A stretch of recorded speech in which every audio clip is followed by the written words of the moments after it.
This is an abandoned hospital dito sa Taiwan. Dating dito nakatira ang may-aring doktor at pati mga awards, gamot, instruments at iba pang mga kagamitan ay naiwan na dito. Is there someone with us right now?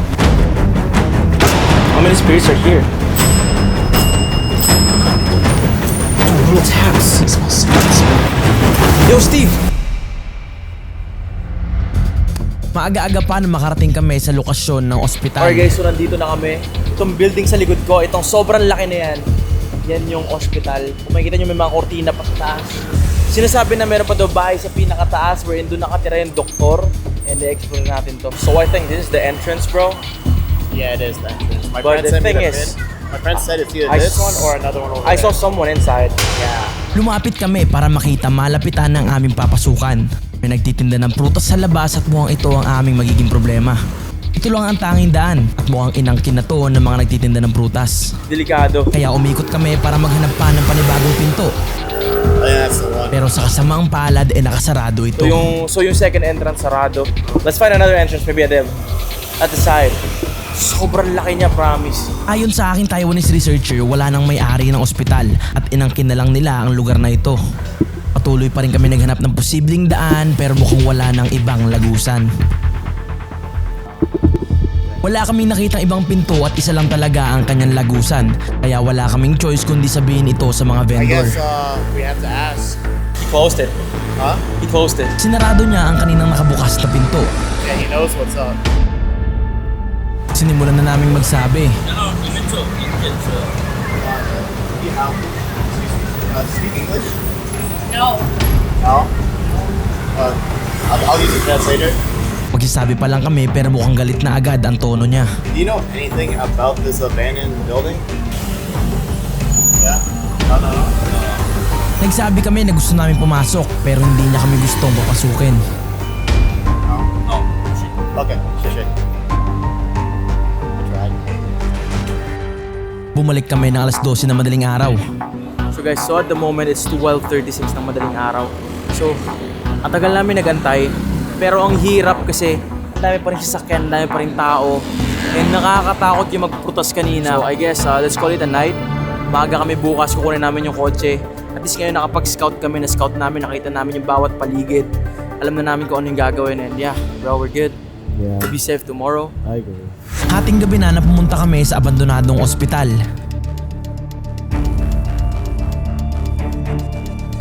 So ngayon babalikan na namin yung hospital.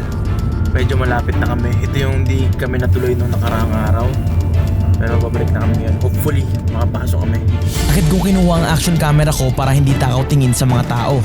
Chinek ko ang main entrance kung andun pa ang mga vendors. And good news, wala. Kaso lang, tinarangan naman nila ang daanan. Meron kami ngayong idea, medyo mission impossible itong gagawin namin. Kakain kami sa table para maisod namin yung mga nakakalang sa kanyang mga kahoy. Kailangan namin magdahan-dahan at magmukhang wala kaming ginagawa. It's scary. Kada minuto may dumadaan ng mga tao. Dude, this sandwich is really good, bro. Okay. Sandwich is the best sandwich ever. There you go. Go. Okay.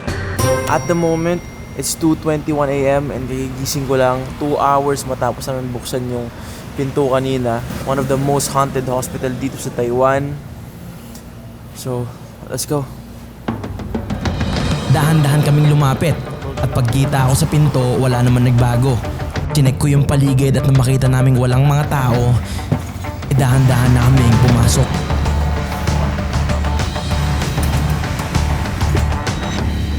Close it. Okay. Kaya pala ayaw na nilang magpapasok dahil in-squat na nila ang ospital. Punong-puno ng karton ng prutas ang first floor, kaya dumiretso na kami sa second floor.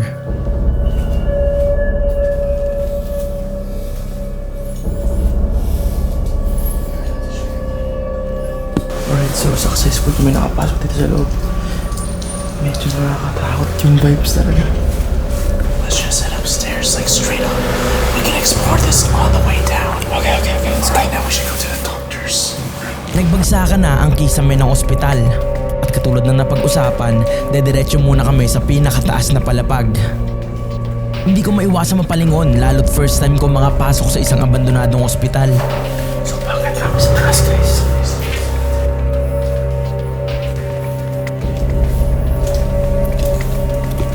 At paakyat ay meron pang laruan ng bata.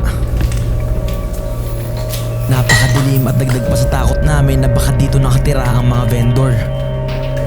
At dito sa palapag na to, ito na pala yung sinasabing bahay ng may-ari na doktor.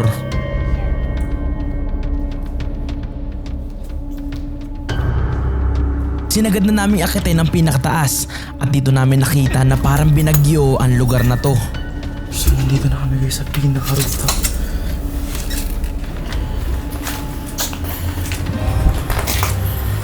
Halata mo sa itsura ng lugar kung gaano na ito katagal na naabandona.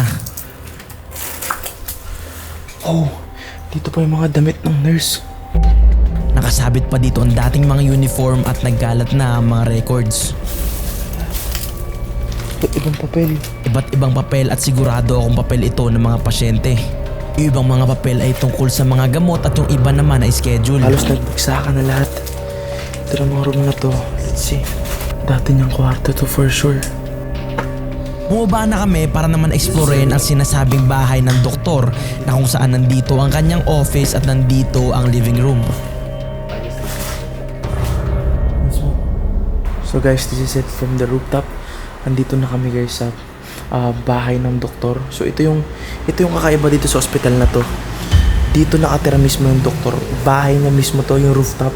Tapos sa baba, ospital niya. Kung makikita nyo, sobrang daming gamit dito. Napaka-luxurious. Andito pa yung TV niya.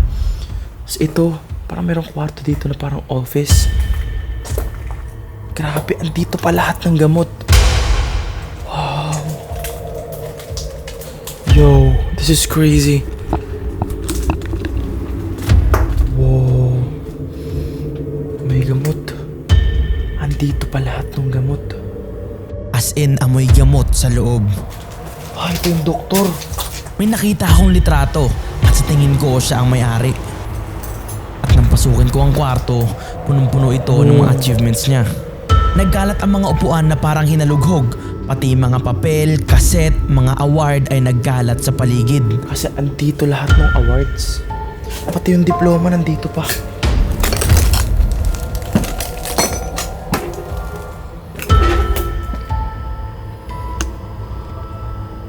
Nakapagtataka kung bakit ito naririto at kung ano ang totoong nangyari sa pagkaabandona ng ospital na to.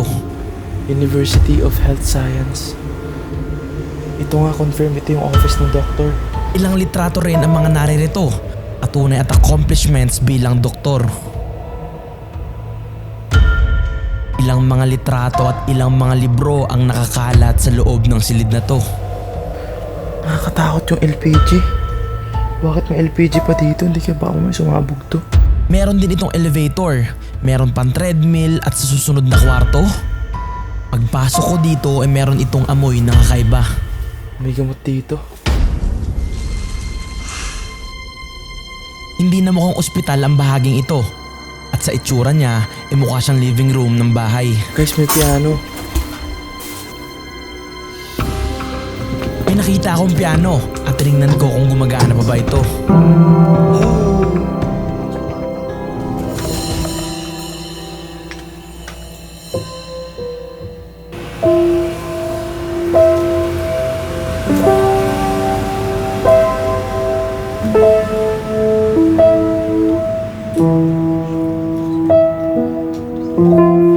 Putol na yung iba niyang strings, so yung iba hindi na tumutunog. Pero ganda na ito. Pangarap ko na magkaroon ng ganito eh. This house really feels different. Ramdam ko yung masayang energy ng dating pamilyang nakatira dito. I guess ito yung kitchen. Kung makikita mo yung table nila, alam mo talagang high class eh. At pagpasok ko sa silid na to, alam ko na agad na ito yung master's bedroom. Dahil ito yung pinakamalaking kwarto at nagkalat dito ang kanilang mga damit. So pakiramdam ko ito yung master's bedroom. Andito lahat ng damit. Sobrang daming damit. Halata sa itsura nitong matagal na itong abandonado at pagpasok ko sa kabilang kwarto,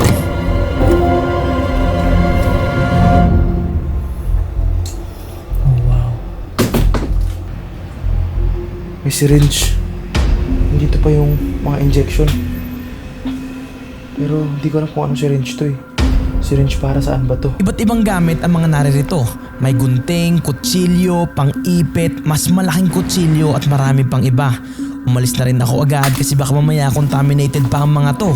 At paglabas ko ng kwarto, isang bagay ang kinilabutan talaga Tignan ako. nyo guys. What the hell?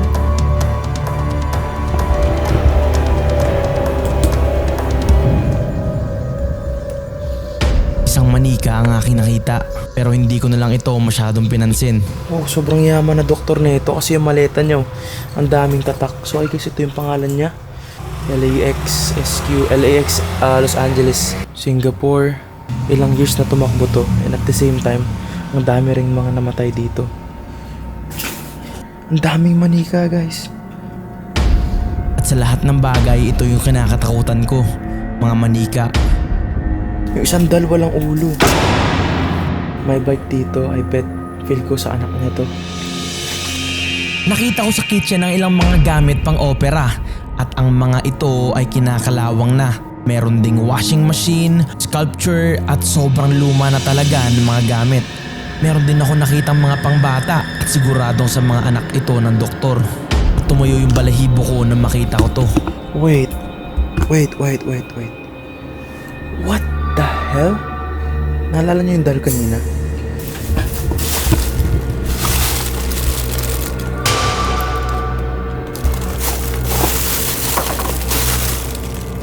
So si Annabelle na haunted na doll, tsaka yung doll na nakita natin kanina.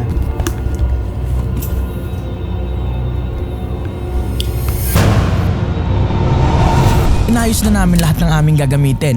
Recording. Mga camera, sinigurado naming lahat ng anggulo kuha namin. Start. Hello, I am Zark. Hello, my name is Steve. Katatapos pa lang namin magpakilala, laking gulat namin nang biglang mamatay ang ilaw. Oh. Oh, my flashlight. It's weird. We just say a name. I caught that. Is that you? If you can speak English, can you touch one of our devices? Is there someone with us right now? Can you ring the bell if you're here? This one?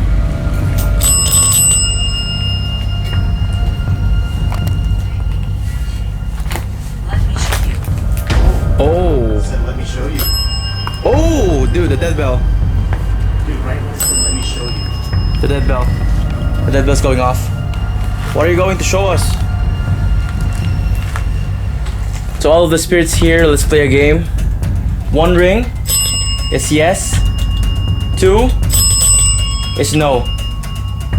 Are you one of the patients in this hospital? If it's yes, can you ring the bell once? And if it's no, can you ring the bell twice?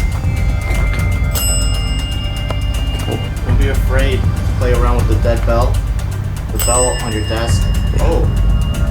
1. So that It means says yes. yes. Did you die here? You have a translator?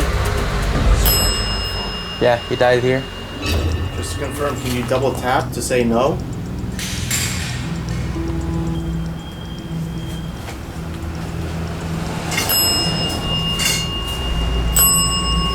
That's a double tap, bro. Thank you so much. Sobrang nagko-connect yung communication Thank namin you ngayon. so much. Kasi sinabi ni Steve na mag-double tap. He did. Play with me. Oh.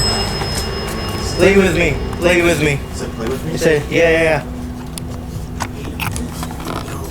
Yeah, it connects because I say let's play a game. Dude, it must be like a kid though. Oh! Enter the wall. Yeah, The dolls. the dolls. And there are like Yep. little kids toys scattered. Yeah. And they Whoa. must have had like a family here. Like they must have had kids here too. How many spirits are here? 2, 3. Only 3? 4, I guess.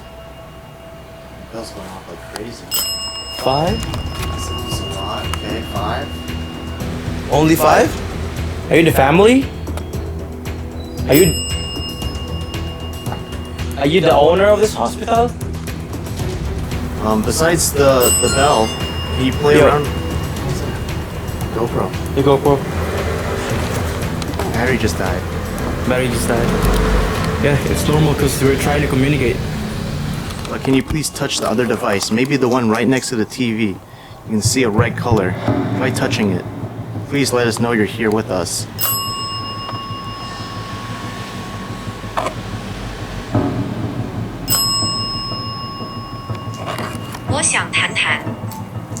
I want to talk. Maybe since it wants to talk, we should turn off the dead bell? Kaya pinatay ko muna ang dead bell. Are you part of the family that used to live here on this floor?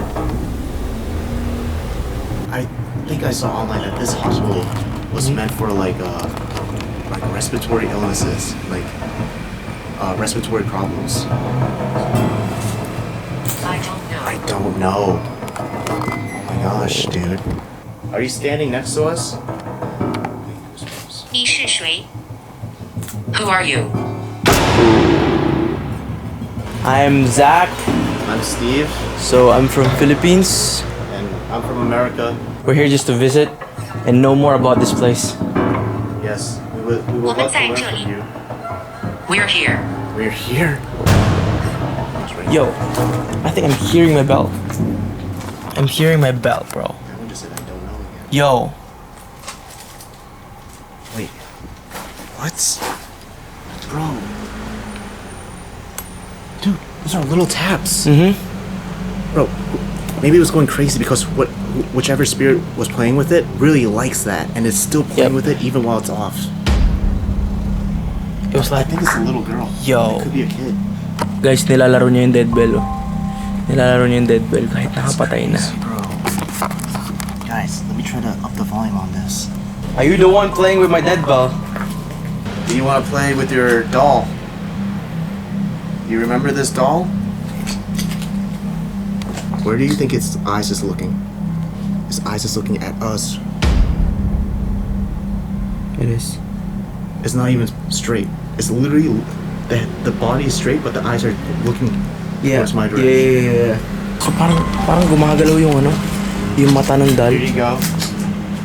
This is for you. Maybe I put the REM pod. Yeah, put the REM pod on. Right next to the doll. Do you remember your doll?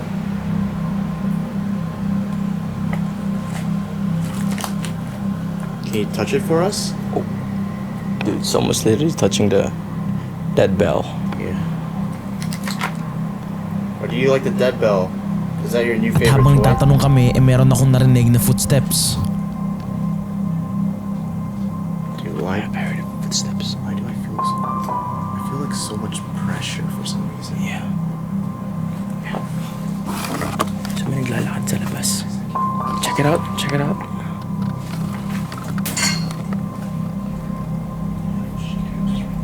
At paglapit ni Steve, naramdaman niyang parang may tao talaga. I don't know why. I have this bad feeling in my gut that we have to get out. I don't know why, bro. But I trust my instinct. So at the moment, it's 4:25 AM na. Kailangan namin itigil ang investigation kasi anytime soon, darating na dito yung vendor sa baba. Maglalatag na siya ng prutas niya. Alright, to any spirits here, thank you for communicating, but we're ending the communication right now. You're not allowed to follow us. Yo, bro. I smell cigarettes. I smell cigarette smell. Okay, let's go down.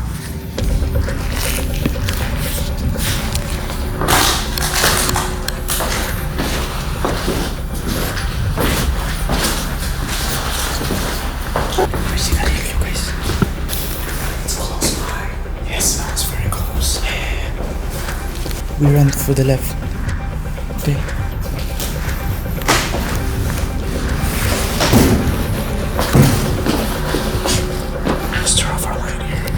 Dahan-dahan kami dahil alam namin may tao sa loob dahil amoy sigarilyo.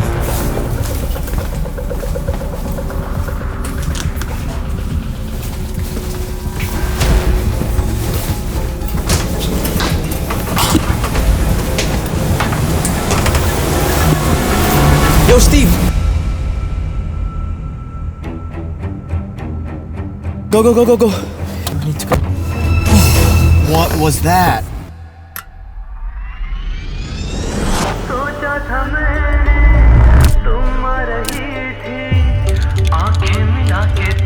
Habibi, come to Dubai.